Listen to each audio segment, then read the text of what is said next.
Hello YouTube and welcome back to the channel. This is IMAX Sports with another football video. And today I'm going over the strongest division in football. So there's multiple different ways of figuring out the strongest division in football, but a subscriber request for a video idea I got a couple of days ago was to rank all the divisions by a top tier fantasy team. So basically every division's best players for each position will be put on a fantasy team, and I'm going to see which fantasy team would be the best. So this is kind of an arbitrary way of determining which division is the best, but I thought it was a very interesting video idea, and I wanted to see which one was the best division in football. So the reason why I'm doing two videos today instead of one is because I have a lot of video ideas for videos, and I also have a lot of subscriber requests that I want to make sure to make those videos of. So I might be doing two videos every once in a while because I do want to get through all those subscriber requests, because if you request a video, I would like to do it for you. So we're starting off with the strongest division in football. This was requested by Football Whale. He has around 210 subscribers, and go check him out. Description's in the link below. So basically the rules for this simulation, I guess, is the players have played at least 6 games to be on a team. They are chosen for teams based off of points per game. The depth chart is decided by total points for each division, and all teams consist of 9 players: 1 quarterback, 2 running backs, 2 wide receivers, a tight end, a flex, a defense, and a kicker. Scoring is by points per reception standards, and all players are treated as though they're playing full 16-game seasons.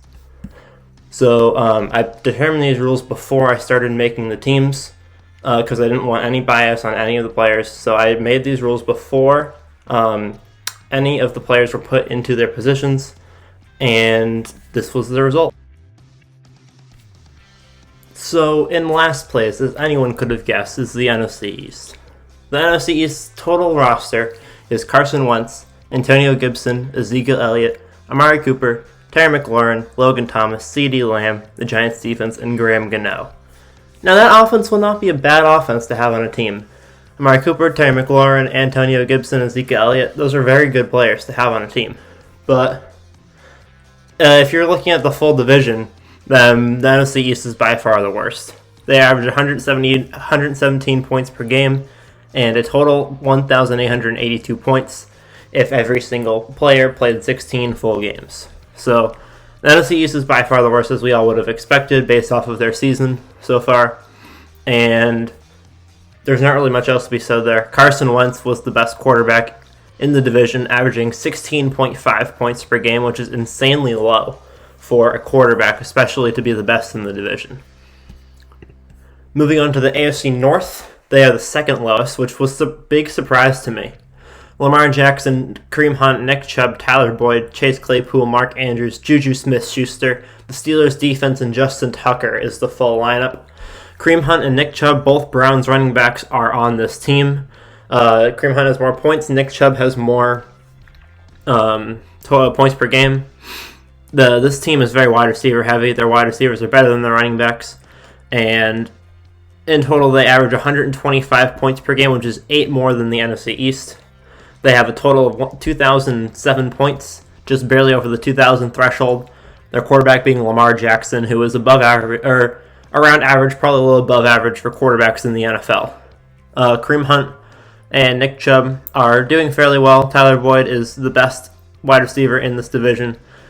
Chase Claypool, Juju Schuster, and Mark Andrews is having also a very good season. Steelers defense is the best defense in the league for fantasy points. Next, we have the AFC East. The AFC East is in 6th place on this list. The total lineup is Josh Allen, Myles Gaskin, Damian Harris, Stephon Diggs, Cole Beasley, Mike Gesicki, Jamison Crowder, Dolphins defense, and Jason Sanders. The reason why Damian Harris is on here instead of Devin Singletary is because Damian Harris is averaging more points per game than Devin Singletary. He's only played 8 games this season. Devin Singletary has played a full season, so Damian Harris is on this list.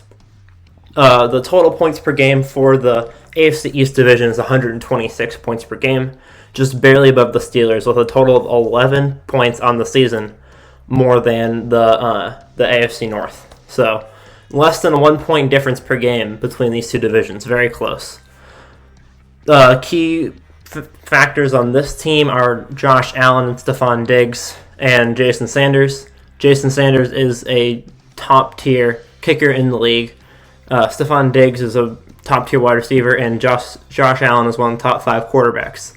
This team is a very strong team, but in an 8-person league, it's not really the strongest. This would be good in a 10-person league, but in an 8-person league, the AFC East is good for 6th place. And in 5th place, rounding out the bottom half, we have the NFC South. And there's a big jump from the AFC East to the NFC South. The AFC East is 126 points per game, just one more than the AFC North. And the NFC South is a total of 13 points higher than the AFC East. The NFC South consists of Tom Brady, Alvin Kamara, Davis, Calvin Ridley, Julio Jones, Rob Gronkowski, Robbie Anderson, the Saints defense, and Younghoe Koo on the Falcons. Every single team in the division is represented here, as with the AFC East and the AFC North. The key features of this team are Alvin Kamara and Calvin Ridley, averaging 20 points per game. Tom Brady is an average quarterback, just like Lamar Jackson, at around 20 points a game. And this team is averaging 139 total points per game, with adjusted points to 16 games being 2,224. A full 200 points above the AFC East. The Buccaneers have a couple players on here. Mike Evans barely misses out because Julio Jones got the spot over Mike Evans. Julio Jones has played less games than both Robbie Anderson and Mike Evans, but gets the spot because he averages more points per game than both of those players. Next on the list is the AFC South, pretty much identical with the NFC South. They are 0.28 points per game higher, and a total of 7 points higher, or 5 points higher to be exact. Every single team is represented here. The Colts kicker and defense, as well as the Jacksonville Jaguars running back James Robinson, are all part of this roster. This whole roster being Deshaun Watson, Derrick Henry, James Robinson, Will Fuller, A.J. Brown, Juju Smith-Schuster, Brandon Cooks, the Colts defense, and Rodrigo, I forgot his last name. And yeah, the key features of this offense is basically just being very well-rounded.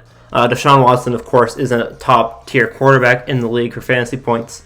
Derrick Henry, James Robinson, Will Fuller, and A.J. Brown are all very solid running back wide receiver players. They don't have any standout players like Alvin Kamara, but they don't have any letdowns as well. Jonnu Smith also is a very solid tight end to have at 11 points per game. They total 139.33 points per game.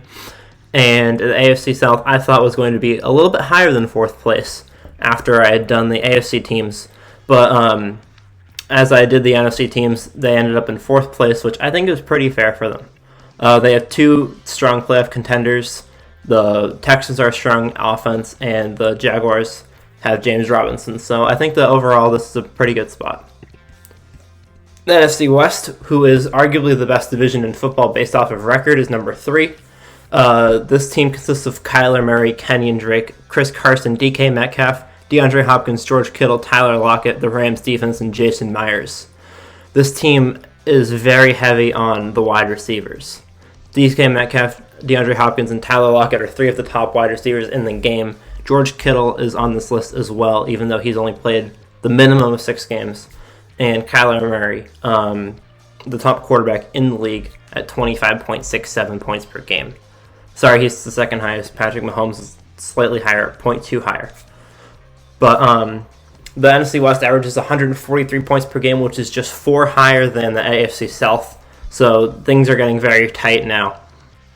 2,289 total points for the NFC West, less than 100 above the AFC South. And you don't see any of those big jumps like you did between the AFC East and the NFC South anymore. These teams are all very compact. These divisions are all very compact.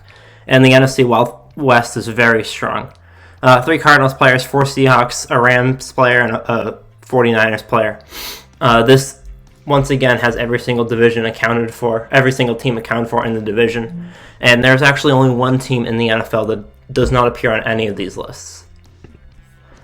AFC West is next up. You have the Chiefs, the Raiders, the Chargers, and the Broncos. All 4 teams accounted for. Patrick Mahomes, Josh Jacobs, Clyde Edwards-Helaire, Tyreek Hill, Keenan Allen, Travis Kelce, Tim Patrick, Kansas City defense, and Daniel Carlson of the Raiders. This is a very strong team. They have 3 more points per game than the NFC West. Again, very compact here. Patrick Mahomes is the standout player. Tyreek Hill is another, and Keenan Allen is a third. So is Travis Kelce. This team is still heavy on the wide receivers, just like the NFC West, but they don't have as strong of a third wide receiver, being Tim Patrick, but Travis Kelce really pulls their team back up. Their running backs also aren't as strong as they could be, but Josh Jacobs is a very strong first-string running back. For kicker, they have Daniel Carlson, who is one of the top in the league, and their defense is the Chiefs' defense, which is a fairly good defense. Overall, they're on track to get 2,344 points in a 16-game season, which is about 50 more than the NFC West, which is a pretty solid difference, if you were to ask me. Last but not least is the NFC North, and frankly, this was not the division I expected going into this, but once I started filling out their players, I knew it was going to be the number 1 division by far. Aaron Rodgers, Dalvin Cook, Aaron Jones, Davante Adams, Justin Jefferson, Robert Tonyan, Adam Thielen, Packers defense, and Matthew Prater. This division is so overpowered, it's not even close. Aaron Rodgers is averaging 24 points a game, he's a top 5 quarterback. Dalvin Cook averaging 25 points a game, he is a top running back. Aaron Jones averaging 19 points a game, he is a top running back. Davante Adams averaging 26 points a game, he is the number 1 wide receiver. Robert Tonyan averaging 13 points a game, he's a top 5 tight end. Justin Jefferson averaging 17 points a game, he's a very solid receiver. And Adam Thielen, also a very solid receiver, averaging 18.6 points per game. The Packers defense isn't the best defense in the league, but it is solid. And Matthew Prater is not the best kicker in the league, but he is solid. He is the only player from the Lions represented on this list. And the Chicago Bears, who started off 4-1, or 5-1, actually, are the only team in the NFL that don't have a top fantasy football player in their division. That's right, not a single player from the Bears team is represented on this list because the rest of the team, the Packers and the Vikings, are just too dominant.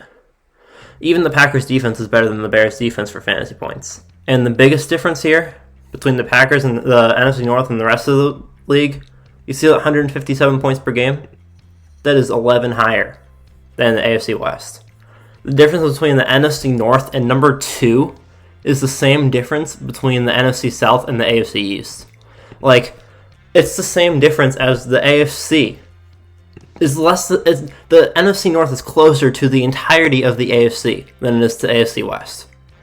I wanted to compare these two, actually. So the AFC total team is Patrick Mahomes, Derrick Henry, James Robinson, Tyreek Hill, Will Fuller, Travis Kelce, Keenan Allen, Steelers defense, and Jason Sanders. The AFC has just 7 more points per game than the NFC North. NFC North has 11 more points than the AFC West. It's crazy. The NFC North could be their own division, and then if you add the NFC North to the NFC West, well, you just get this. It's just insane. And then Alvin Kamara also is just there. 176 points per game. If anyone's in an 8-player fantasy league and this is your team, then you are a madman. Or a woman. And 3% of you are women, so I don't want to say anything. So, quarterback, running back. Kyler Murray, Dalvin Cook, Alvin Kamara, Davante Adams, Calvin Ridley, George Kittle, Aaron Jones, Rams Stevenson, Younghoe Koo. The best players in the league. The NFC, 176 points a game, 2,118 adjusted points for 16 games. So I know this video is a lot of statistics, but I thought it would be an interesting idea. I saw the idea as a subscriber recommendation, and I was like, this is a cool idea for a video. So if anyone wanted to know which division in the league has the best fantasy players, it's the NFC North. It's not even close. So I hope you guys enjoyed the video. Make sure to subscribe if you're new. Leave a like on the video. Only 14% of the people who watch this channel are actually subscribed, so if you enjoy my content, make sure to subscribe. If you have video ideas, you can let me know in the comments below.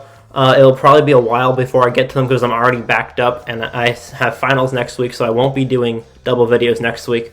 But I will be doing double videos once I get to my school break.